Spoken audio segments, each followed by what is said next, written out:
wanted to take a second and show all of you how I ended up mounting the door.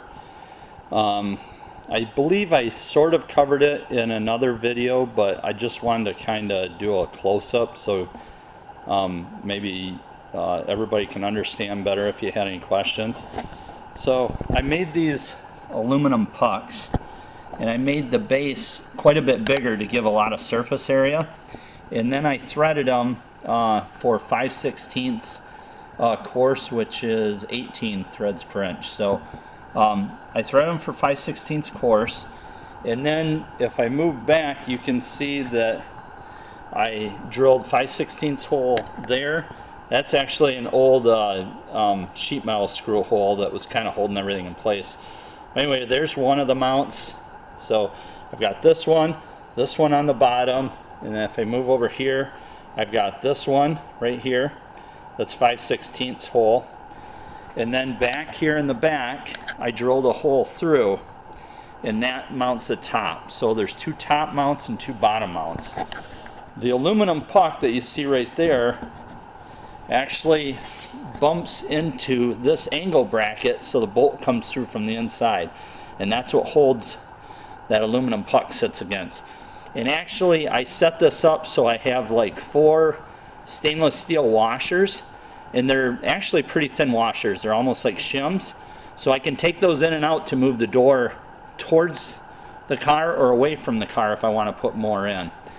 And then what I did back here, where the bolt comes through the back, is, hopefully you can see this okay, I made this is like a tin bracket, and these are nut inserts, and they kind of look like a top hat, sort of. It's kind of like a barrel with a washer on it, and then it's got threads inside.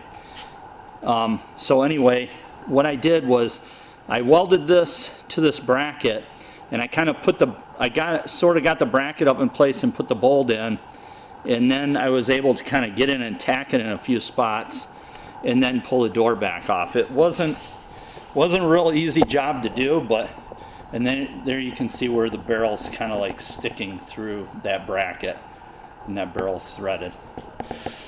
And then those bottom mounts that I showed you, where the bolt's just kind of bolting through the fiberglass, these are also those nut inserts that are kind of like a barrel with a washer on it.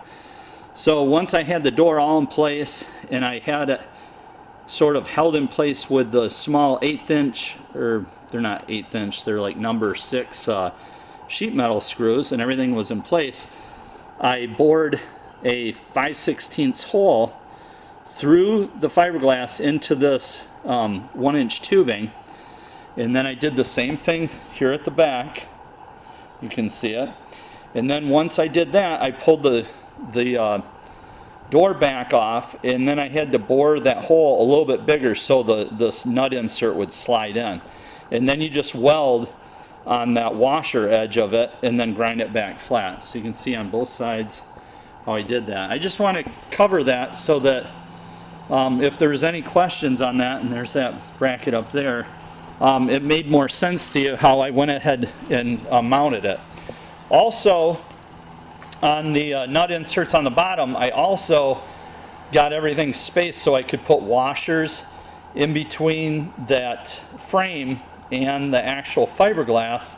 So I can do the same thing there. I can take washers out to push the door out, or I can put more washers in to pull the door closer to the body. So I have that flexibility. I can't really shift the door from front to rear, but I can't see a need when I'd want to do that because I've got the door gaps perfect. So anyway, that's how I went about doing it, and I just wanted to share that with everybody.